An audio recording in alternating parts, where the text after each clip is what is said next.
Assalamualaikum warahmatullahi wabarakatuh. Perkenalkan, nama saya Amirul Arifin dengan NPM 2023 1457979005. Di sini saya akan menjelaskan materi tentang 5 hal, yaitu yang pertama satu, konsep peserta didik; yang kedua, konsep pertumbuhan; yang ketiga, konsep perkembangan; yang keempat, konsep kematangan; dan yang terakhir, hubungan pertumbuhan, perkembangan, dan kematangan.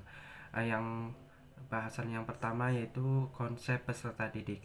Di dalam konsep peserta didik ada beberapa hal yang saya akan bahas, yaitu asal kata dan istilah; yang kedua, hakikat; yang ketiga, teori psikologi; yang keempat, hak dan kewajiban. Di dalam konsep peserta didik berasal dari kata dan istilah peserta didik.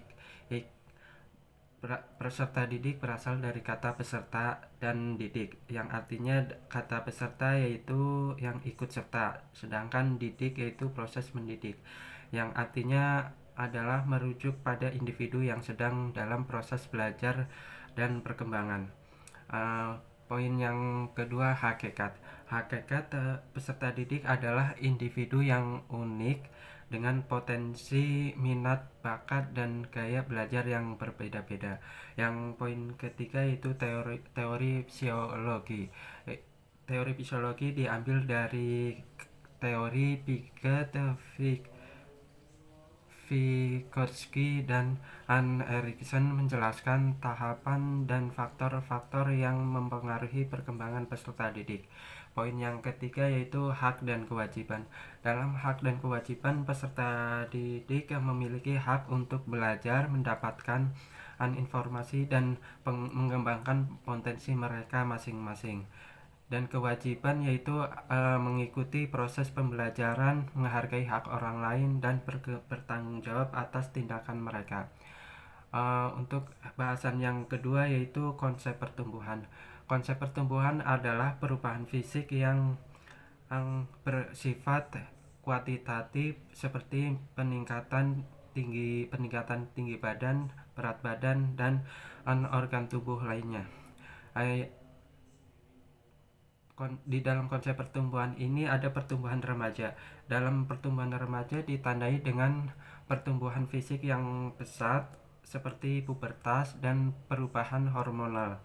Yang poin ketiga yaitu konsep pertumbuhan dipengaruhi oleh faktor pertumbuhan. Faktor-faktor yang mempengaruhi pertumbuhan antara lain genetik, nutrisi, kesehatan, dan lingkungan. Untuk bahasan yang ketiga yaitu konsep perkembangan. Konsep perkembangan adalah perubahan yang bersifat kualitatif, meliputi perubahan mental, emosional, sosial, dan moral.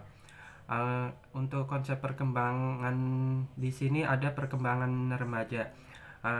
Dalam perkembangan remaja meliputi masa remaja yang masa-masa transisi rentang dalam perkembangan, di mana individu mengembangkan identitas diri, pola pikir, dan keterampilan sosial. Dalam konsep perkembangan juga terdapat faktor perkembangan, yaitu perkembangan genetik, lingkungan, interaksi sosial, serta pengalaman remaja.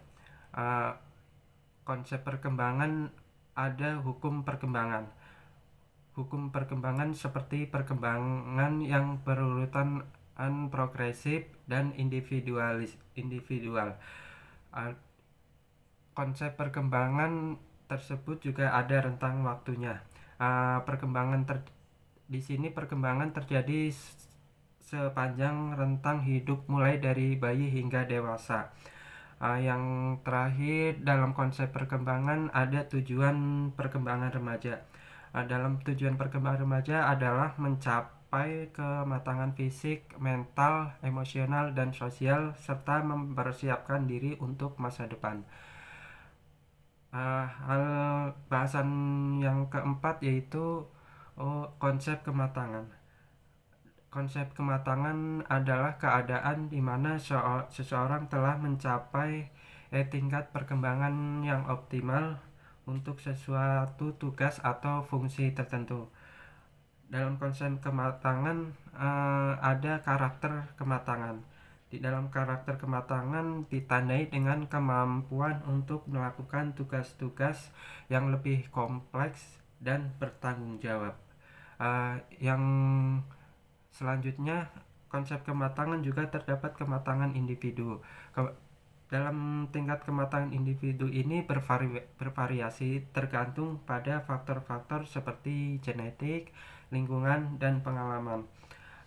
Untuk hal atau bahasan yang terakhir yaitu hubungan pertumbuhan dan perkembangan serta kematangan. Di sini ada beberapa pertumbuhan dan perkembangan adalah dua sisi mata uang yang saling terkait. Yang selanjutnya pertumbuhan adalah dasar bagi perkembangan. Dan sedangkan perkembangan adalah hasil dari interaksi antara pertumbuhan dan faktor lain.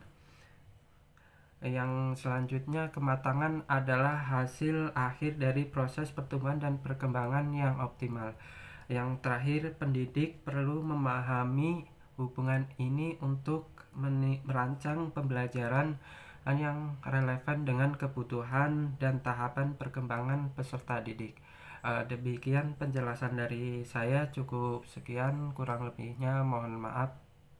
Billahi taufiq wal hidayah. Wassalamualaikum warahmatullahi wabarakatuh.